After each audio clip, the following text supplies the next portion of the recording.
within probably the last 10 years. And the term itself is kind of bizarre. Hey, so- When you're staining a floor, Yep. How do you spell that? So I you've tried got to look it up. 100-foot and I run. saw it once. How it was This is the spelled. guy. You want to CERUS.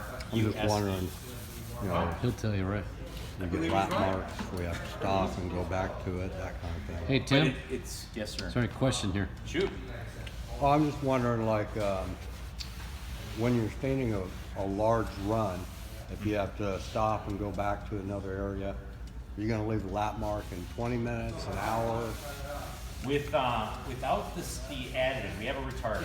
So it's right out of the can, the product's got about a 15 to 20 minute open time per lap. For a lap mark? Yep. Okay. With the retarder, I can extend that up to almost an hour. Really? Yeah. So you put the retarder in, you're good to go the next day if you want to come back and coat it, you're good to go an hour? Yep.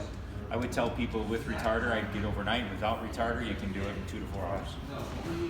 And this will never be a fire hazard. Right.